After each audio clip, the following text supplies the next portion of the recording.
지방에서 교회를 신실하게 잘 섬기는 신자들로부터 종종 안타까운 사연을 들을 때가 있습니다.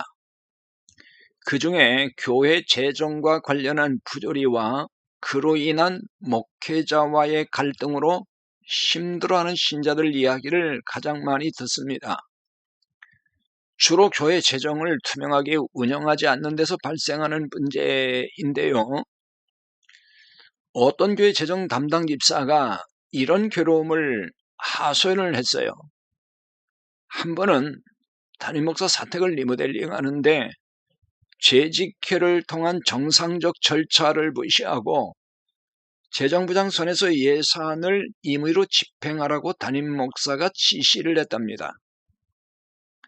장로들에게는 다 말을 해두었다면서 재정부장만 눈 감아주면 된다는 식으로 종용하더라는 거지요.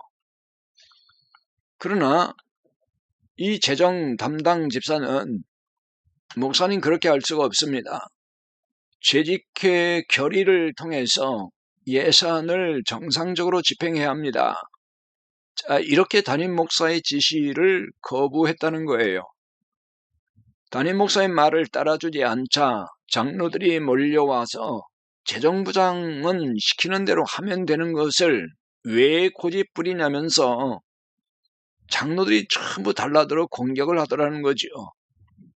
그런데도 물러서지 않자 왕따를 시켰다는 겁니다. 담임 목사가 이 재정 집사에 대해서 어떤 말을 나쁘게 퍼뜨렸는지 모르지만 그 가족이 모두 교회에서 왕따를 당했다면서 눈물로 저에게 전화를 하신 분이 있었습니다. 어떤 교회는 아예 재정 보고를 신자들에게 하지 않는데요. 그래서 이게 옳은 것이냐고 저에게 전화하신 분도 있었습니다. 주회 중에 헌금을 어디에 쓰든지 묻지도 말고 따지지도 말라며 윽박지른답니다.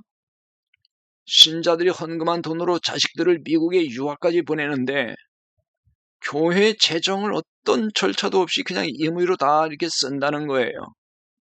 장로님들이 목사님 이러시면 안 된다고 수차례 말을 했지만은 싫으면 교회를 떠나라고 하여 결국 다 쫓아냈다고 합니다. 어떤 교회는 교회 재정을 또 그 교회 사모가 관여하는 걸 넘어서 사모의 지시대로 사용한다는 얘기를 듣기도 했어요. 신자들이 문제 삼으면은 주의 종의 마음을 아프게 하고 힘들게 하면 하나님이 매를 들어 때린다, 처조한다는 식으로 겁박을 한다는 거예요. 그래서인지 불만이 많이 있으면서도 아무 소리도 못하고 교회를 다닌다고 그래요. 이런 교회가 많을 것이라고 생각하지는 않습니다.